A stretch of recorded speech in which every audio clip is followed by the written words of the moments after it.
China celebrou o centenário do Partido Comunista Chinês em uma cerimônia na qual o presidente Xi Jinping deu um recado claro. Disse que países estrangeiros vão enfrentar consequências caso intimidem Pequim. Nós vamos conversar agora com o editor de internacional da CNN Brasil, Pablo Rely. Pablo, bom dia, bem-vindo ao Novo Dia mais uma vez. Além dessa declaração importante de Xi Jinping, o que é que a gente pode destacar dessa celebração? Bom dia, Colombo. Bom dia, Roberto, a todos que nos acompanham. Bom, o Chile adotou um tom nacionalista nesse discurso. Ele reforçou o papel do partido na China moderna, dizendo que o partido ele foi realmente essencial para o crescimento do país. Ele lembrou também que só o partido conquistou o objetivo de conseguir construir uma sociedade moderadamente justa e próspera para as pessoas, erradicando a pobreza.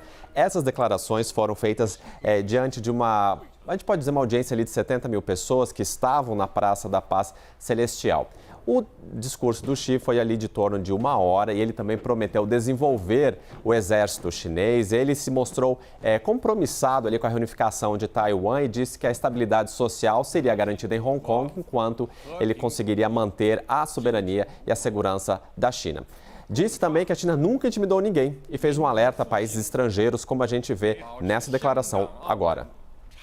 同时，中国人民也绝不允许任何外来势力欺负、压迫、奴役我们。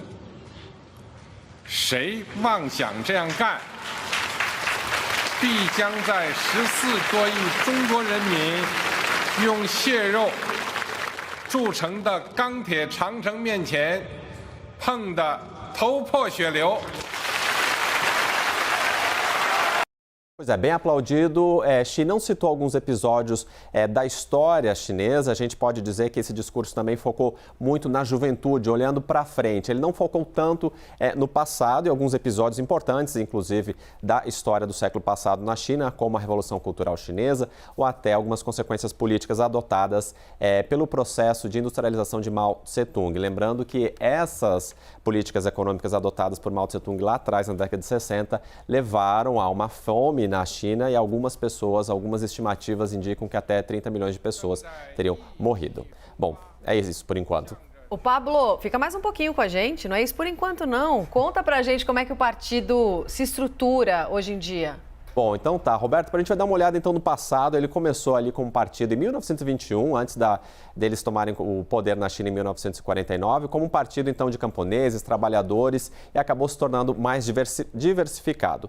Em 1982 ele mudou um pouco o foco dele para recrutando estudantes universitários e a partir de 2002 então ele passou a receber empresários do setor privado. A gente vai dar uma olhada agora aqui num dado que é do ano passado. No ano passado a gente tem a adição de 2,4 milhões de pessoas no partido, lembrando que isso é o maior aumento anual desde que Xi, então, assumiu o cargo. É sim a instituição mais poderosa da China, controla o Congresso, determina as leis, tribunais e agências de segurança reportam ao partido. E também é importante lembrar que chefes de comunicação de veículos estatais são pessoas do departamento de propaganda do partido. Claro, os militares estão sob o comando de Xi e o partido está realmente em todos os lugares. A gente vai dar agora uma olhada numa outra arte que mostra um pouco mais sobre a importância e o tamanho do Partido Comunista Chinês. Hoje em dia a gente tem então cerca de 95 milhões de integrantes, isso corresponde a mais ou menos 7% da população.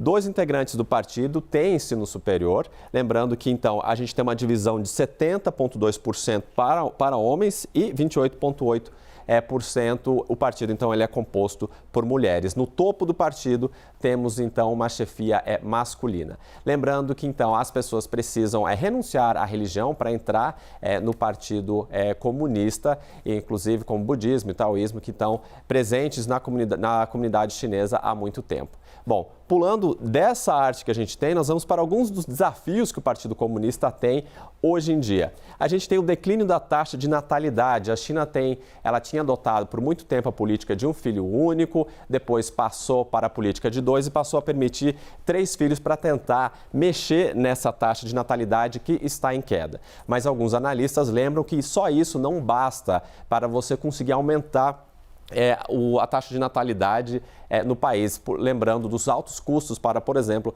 criar filhos. Nós também temos algumas reações relacionadas a Hong Kong, né? Lembrando que Hong Kong hoje completa mais um aniversário da passagem dos britânicos para os chineses. Temos também os problemas em Xinjiang, Mar do Sul da China e Taiwan. Inclusive, sobre Taiwan, ele falou sobre reunificação com Taiwan no discurso de agora há pouco. É importante lembrar que alguns desses fatores, como Hong Kong, Xinjiang e Taiwan, a gente teve uma manifestação do G7, no encontro do G7 lá na Cornualha também, que eles acabaram então pedindo que os direitos humanos fossem respeitados em Xinjiang. Os chineses dizem que se trata de uma campanha de segurança, mas entidades em defesa dos direitos humanos criticam a ação dos chineses ali também. Não podemos esquecer a Covid-19. Líderes mundiais pedem uma investigação independente sobre as origens da Covid-19, que apareceu lá no final de 2019 em Wuhan, na China. Só para lembrar agora, com o último dado também do Banco Mundial, esses então são poucos dos desafios, mas o Banco Mundial ele defende que desde que a China abriu a economia e passou a implementar reformas, o PIB tem crescido numa média de 10% ao ano, e é um dado do Banco Mundial. Mais de 800 milhões de pessoas foram retiradas da pobreza. E a gente tem que ficar de olho na China porque pode ultrapassar os Estados Unidos como a principal economia do mundo, isso já na próxima década. Roberta e Colombo.